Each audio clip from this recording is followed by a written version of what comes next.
So then she says, "Is that a banana in your pocket, or are you just happy to see me?" And I was like, "No." All right. I just gave her the banana. Okay, so let's get started with this wonderful banana cake. And you know, I've made a lot of different versions of banana cakes over the years, but this recipe here that I'm going to do for you today seems to always be the one that people ask for the recipe. They want to buy it, they like it. So I'm going to give you this recipe with the chocolate chip cream cheese frosting. Okay, this is a super moist layer cake, and it really will give you a beautiful result. So now the first thing that I'm going to do here is I'm going to sift together all of the dry ingredients and just set that to the side. So and I'm going to start just giving all of the weights and the measurements down in the description box below, and I'll break that down between, you know, cups, ounces, grams, so that everyone has those conversions in the recipe. So I'm not going to give measurements here. If you want the recipe, you'll have to go down in the description box below the video, and you can get all the weights, measurements. So I just have flour here, salt, baking powder, baking soda. I'm also going to have some freshly ground cinnamon and freshly grated nutmeg going in, and not a whole lot in this. We're not trying to make this into a spice cake. We really want these beautiful ripe organic bananas to shine in this recipe. These bananas will give this cake a really super rich, moist texture. Kind of, you know, it melts into your fork. It's awesome. You gotta try this. So we're just gonna sift that, just like that.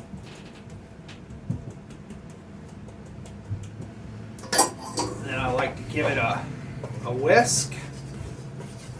Gets lumps out, everything nicely distributed. That's kind of your dry cake mix there. So we're gonna set that to the side. And so obviously all of the ingredients going into this cake will have to be at room temperature. And now you could put these bananas into a food processor and make puree, but I think you get a better overall flavor and texture if you don't destroy these into a pulp. Just kind of put them into a bowl. And one thing that works really well to make this mashed up bananas is one of those mashed potato stompers, whatever you call those things. But I don't have one of those. Never really had a reason to have one for a pastry kitchen. So just take the back of your oldest, gnarliest wooden spoon and smash these down.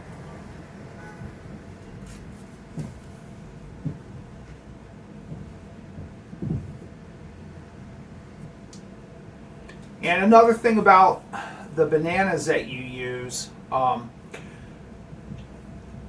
obviously use very overly ripe bananas. Even you can, when they get to this point, you can even put them in the refrigerator, and they'll even slowly further sugar out for you, and without going rotten. So the more ripe you have your bananas, the more banana flavor you're going to get. But one thing, make sure when you smell the bananas, if you don't smell a wonderful ripe banana smell, don't use them. If they're green, they're not going to, they're not going to do what you need them to do. So I'm going to smash these down and make kind of a rough pulp out of that.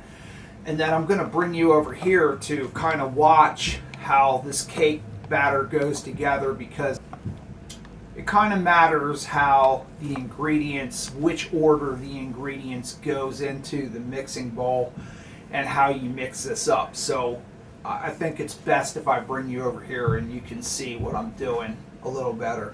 Okay, so the first step here is we're going to cream the butter and the sugars.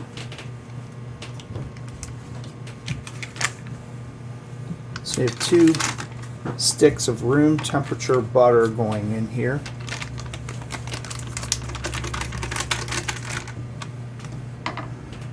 And I am using a 82% European style cultured butter here. They were out of the unsalted, so this has salt in it, so I am going to cut the salt back that I would normally add a little bit into this cake. But yeah, use a good quality butter. It really does matter. Then we've got the granulated organic sugar, organic dark brown sugar,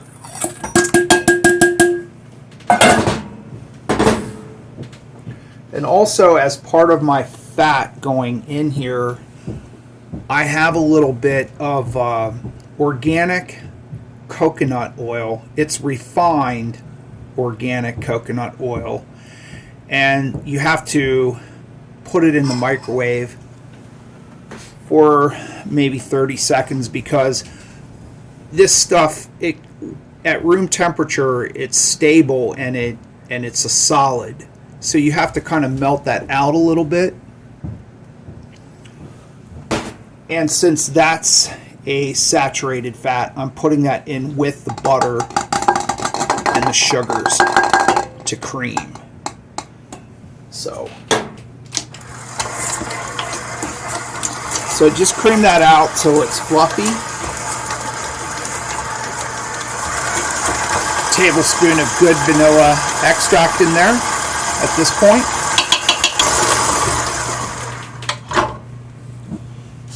Make sure you stop the mixer and scrape everything down a couple times when you're creaming the butter, so that you're getting everything well incorporated.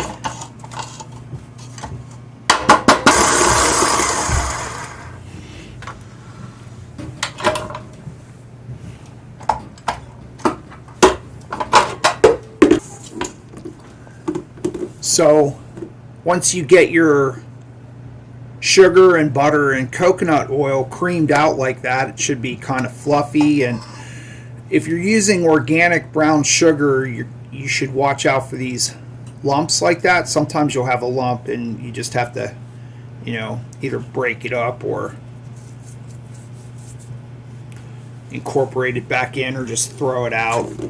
But it should be fluffy like that, nice fluffy texture. So now I'm going to put this back on the mixer, and we're going to incorporate 3 organic eggs. And if you're using the right eggs for this cake, which is organic eggs, pasture raised, you'll probably notice if you buy those type of eggs, a lot of times they don't come inside a dozen. You may have like 3 different sizes. So I just thought I'd mention that. That's something that I notice a lot with these.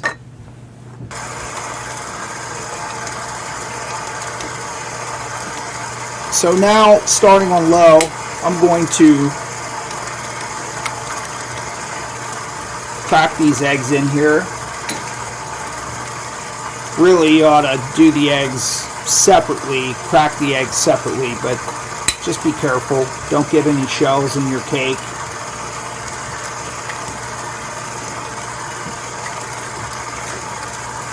Get that beautiful, deep orange color of these eggs. Really flavorful. So now you just kind of want to let that come together. And at this point, I am going to add in some full-fat organic sour cream. And so now what I'm going to do is start to add in the dry ingredients, and in about 3 or 4 stages with I have here a cup of organic buttermilk, full fat.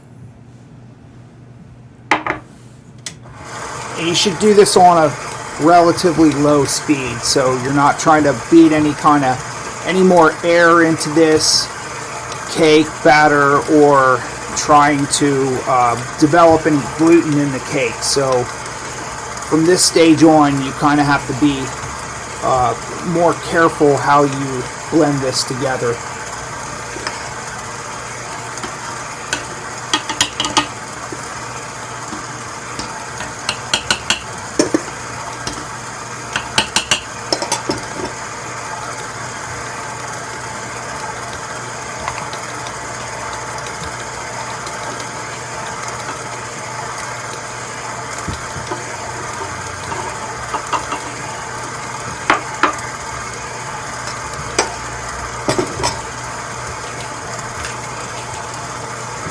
It's important that after each addition, stop and scrape down so that all of this comes together into a nice smooth batter, and you're not having a lot of lumps at this stage.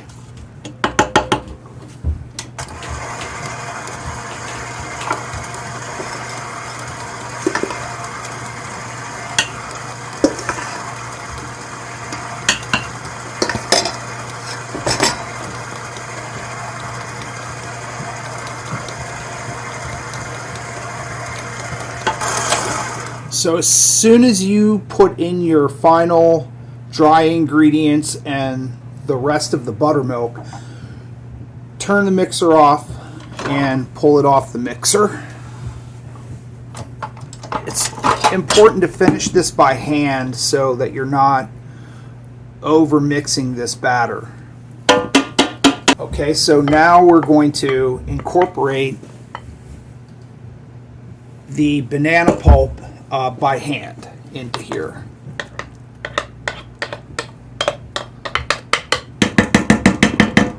And the banana is really where most of the flavor is going to come from in this beautiful cake.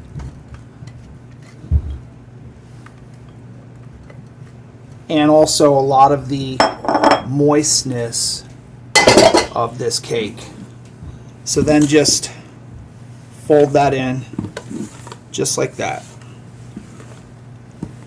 In the center and turn up.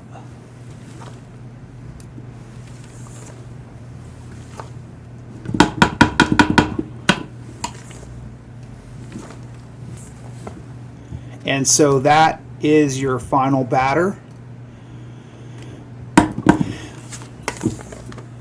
And you should visibly be able to see some of the banana still in there, and that's fine. So immediately, if not sooner, turn this into 2 pans. And as always, I'm going to weigh this batter to make sure that these cakes are even. So if you do this exact recipe that I have down in the description box, each of these cake pans, when I weighed it out, came to about 2 pounds. And you just want to go in there and smooth that out nice and even, and then straight into a 350 preheated oven. Okay, so I'm expecting these probably to take somewhere between 35 and 40 minutes or so. Make sure your oven's not too hot so you don't burn these. But we'll check back here in about half hour or so.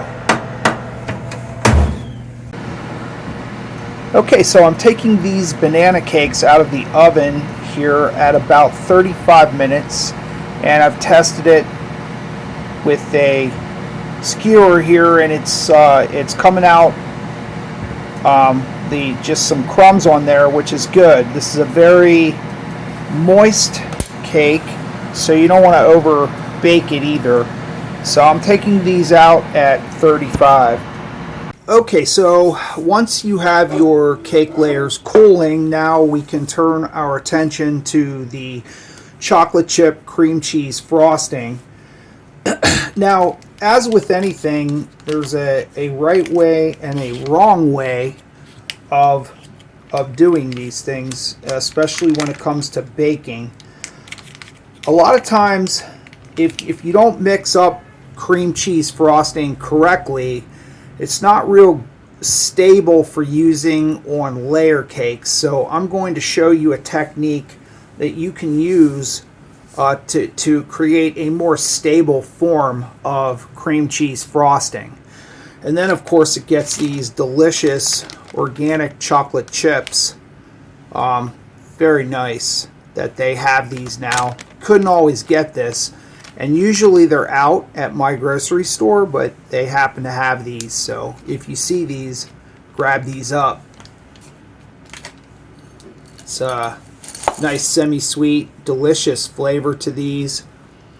And now what I have here is I just weighed and sifted the powdered sugar straight into the bottom of the mixing bowl. It saves on the mess. It's when you try to use measuring cups for powdered sugar, it goes all over the place. I don't have time for that. So also in there is a 1/4 cup of non-GMO corn syrup. And what the corn syrup does is it helps to stabilize this. So once you have your powdered sugar and the corn syrup in there, then fit your stand mixer with a paddle attachment. And now the next thing that I'm going to put in here to stabilize this cream cheese frosting is the butter. And this is again the cultured 82% butter, and we're just going to put 2 sticks in there. And as you can see, it's very soft, room temperature butter. That's how you want this, as well as your cream cheese.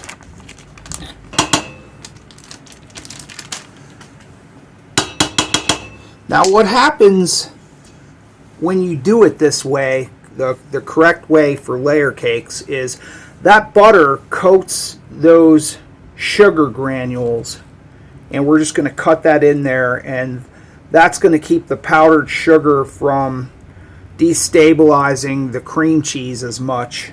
So just cut that softened butter into the powdered sugar and the corn syrup. All you're trying to do is coat this powdered sugar with that butter. And as you can see now, you have a butter and sugar mix. So I'm going to put a teaspoon of vanilla extract in there for some extra flavor. And now I'm going to put the softened cream cheese in there. So thereafter, you blend that together into a nice creamy consistency. It's a nice shiny and not too overly sweet frosting. And then all you need to do is just add, this is a 10-ounce bag I'm adding in here of the semi-sweet chocolate chips, and just bring that together for 10 seconds or so.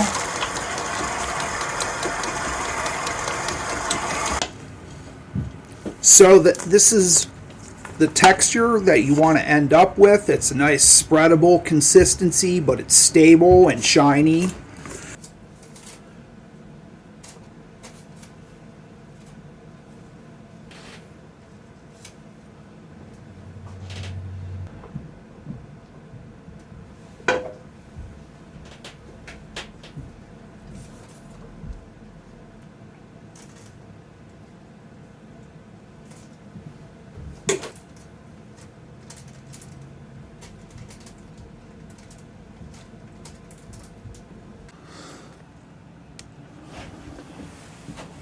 So just carefully slice down, and then to get a clean slice,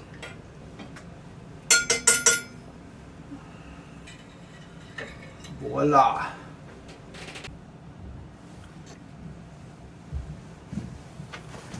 Okay, so first impressions about this cake. Now, I've had this cake before. I know it's amazing, but I haven't had it in a while, and I know this is it's always every time I try this cake, I'm always amazed. So let's see here.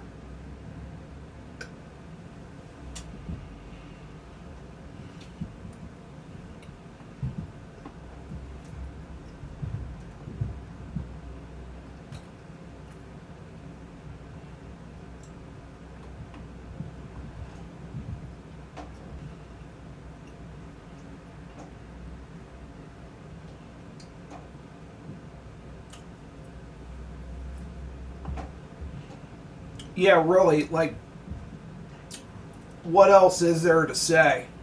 I mean, there is something so soul satisfying with this cake. It's just so home style, delicious, awesome restaurant quality cake. Yeah, it's just amazing. The texture and the flavors all mingle perfectly together. You get just that little bite of semi-sweet chocolate chips. Yeah, you got to give this a try and let me know what you think in the comments. And thank you for joining me. I'll catch you next time.